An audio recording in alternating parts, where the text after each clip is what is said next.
Allons à la ville de Thèbes, qui était la capitale du Nouvel Empire. C'était immense. C'est là qu'on retrouve la vallée des rois et de nombreux autres monuments célèbres.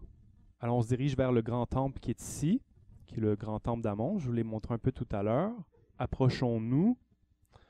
À l'époque d'Hatshepsut, la réalisation de son père, qui étaient les deux premiers obélisques ici, le père d'Hatshepsut, Thoutmôsis I, qui a été suivi par le frère d'Hatshepsut, Thoutmôsis II, mais qui est mort 2 années après son règne, laissant son fils trop jeune pour régner. Alors c'est sa tante qui a pris le pouvoir et qui a gardé le pouvoir. Ces deux obélisques ont été mis ici entre deux pylônes, qu'on appelle deux murailles, et c'est sans doute ce qui a préservé ces obélisques, car son successeur, son neveu, la détestait royalement, à tel point que, suite à son règne, il a emmuré les obélisques de sa tante pour qu'on ne les voit plus.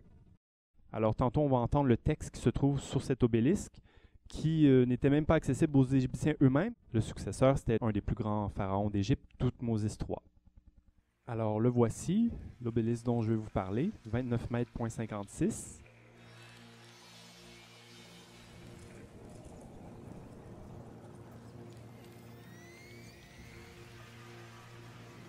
Wesseret Kaou, Horus, la puissante des Ka, Nisut Bityi, souverain de haute et basse Égypte, Maat Kara, Meriit Amonara, Hatshepsut, la justice est le cas de Ré, aimé d'Amon-Ré.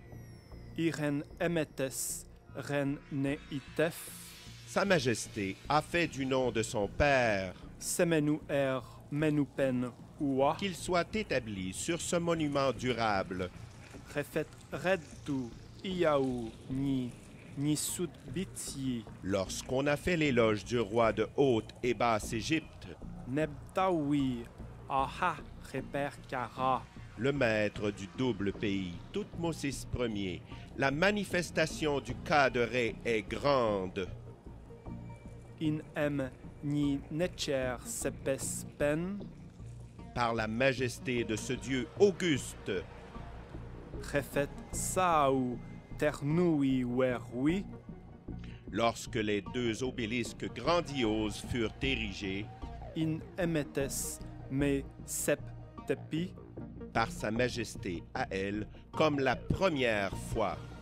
Jedpu In Neb Necheru In Itech, C'est une récitation par le Seigneur des dieux et par ton Père, Nisut Bityi Aha Reper Kara, le roi de haute et basse Égypte, Thoutmôsis Ier. La manifestation du cas de Ré est grande. Du Tepred Semenet Ternu, Après que l'ordre d'établir des obélisques eût été donné. Iu Emetech Uemmenu, Ta majesté renouvellera les monuments, Iret Anti Jet, de sorte qu'elles soient vivantes à jamais.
Texte de la base de l'obélisque d'Hatshepsut à Karnak. Horus vivant, dont les incarnations sont puissantes, celui des deux déesses aux années verdoyantes. Horus d'or, paré de couronnes divines, telle est la reine de Haute et Basse Égypte, Maat-Kara, la fille du soleil, Hatshepsut, Khemenet Amon, douée de vie à jamais. La fille d'Amon-Ra, sa bien-aimée, son unique, qui se manifeste grâce à lui, l'image glorieuse du Seigneur de l'univers, dont la perfection a été engendrée par les pouvoirs d'Héliopolis, celle qui protège le double pays comme fait un roi, qui a été créé en vue de porter ses couronnes, qui se transforme comme Khépri, le dieu des mutations, qui s'élève comme l'Horus des deux horizons. Œil pur, semence splendide que les deux grandes magiciennes ont sevrée. Khamon lui-même a fait apparaître sur le trône de l'Héliopolis du Sud, qu'il a choisi comme gardienne de l'Égypte, comme protectrice des nobles et du peuple. L'Horus féminin qui fait triompher son père, l'aîné du taureau de sa mère, que le soleil a engendré, afin d'avoir une progéniture bénéfique sur terre pour le bien-être de l'humanité.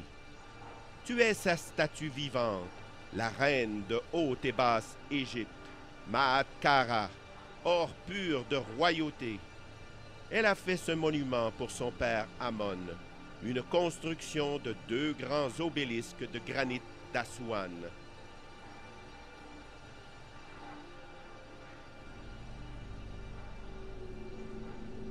Initié à son secret du commencement, je suis habile de par sa force efficace, et je n'ai rien oublié de ce qu'il a commandé, car ma majesté connaît sa nature divine. J'ai agi sous son commandement. C'est lui qui m'a dirigé. Je n'ai planifié aucun travail sans qu'il ne l'ait fait.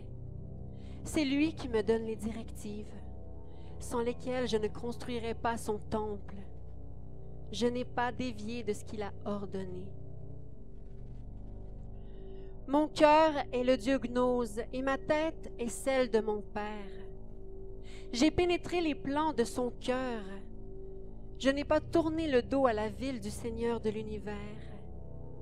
J'ai plutôt retourné mon visage vers elle, car je sais que le temple de Karnak est l'horizon du monde entier, l'auguste escalier du commencement des temps, l'œil sacré du Seigneur universel, le siège de son cœur qui porte sa munificence et qui rassemble ses fidèles. La reine déclare par elle-même. Je déclare devant les peuples qui viendront dans le futur, qui devront examiner ce monument que j'ai fait pour mon père, qui devront en débattre par des discussions et qui devront le protéger pour la postérité, que c'est lorsque je me suis assise dans ce temple et que j'ai réfléchi au Créateur que mon cœur m'a mené à concevoir pour lui 2 obélisques recouverts d'électrum dont les sommets atteignent les cieux. Dans le hall, des colonnes entre les 2 grands pylônes du roi, du taureau puissant, le roi Thoutmosis Ier, Aa, Réper Kara, l'Horus triomphant. Maintenant, mon cœur ne cesse de se remuer en réfléchissant à ce que les gens diront de mon monument dans les temps futurs et qui devront parler de ce que j'ai accompli.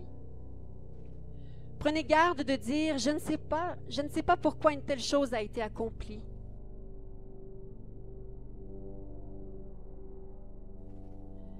Je jure que autant que je suis aimé par le soleil, autant que mon père Amon me favorise, autant que mes narines sont rafraîchies de vie et de puissance, autant que je porte la couronne blanche, autant que j'apparais avec la couronne rouge, autant que les 2 seigneurs ont uni leur destin en moi, autant que je gouverne ce pays comme le fils d'Isis, autant que je suis puissante comme Osiris, le fils de la nuit, autant que Ra demeure dans la barque du soir, autant qu'il triomphe dans la barque du matin, autant qu'il réunit les deux mers dans sa nef divine, autant que le ciel dure et que ses créations perdurent, autant que je serai immortelle comme une étoile éternelle, je resterai en vie comme Atum. De même, au regard de ces deux grands obélisques façonnés d'électrum par ma majesté pour mon père Amon, en vue que mon nom subsiste dans ce temple pour l'éternité et à jamais, chacun est composé d'un seul bloc de granit.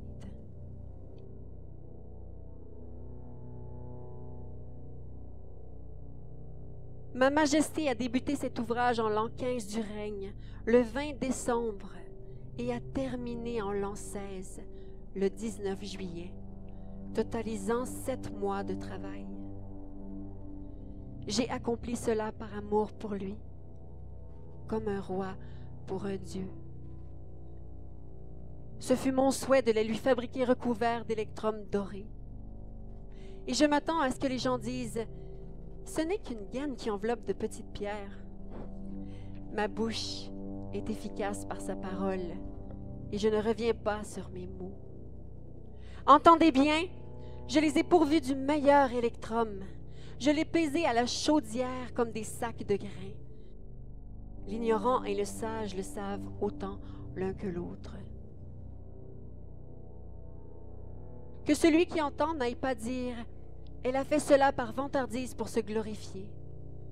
Dites plutôt « Comme elle est dévouée envers son Père ». Oyez, le Dieu sait qui je suis. Amon, le Seigneur des trônes du double pays. Il m'a fait gouverner la terre noire d'Égypte et la terre rouge du désert. Et il n'y a pas un seul rebelle contre moi dans tout le pays.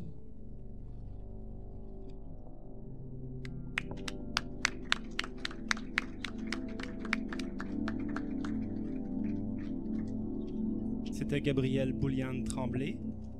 C'était aussi la fin de ma conférence. Je vous remercie à tous.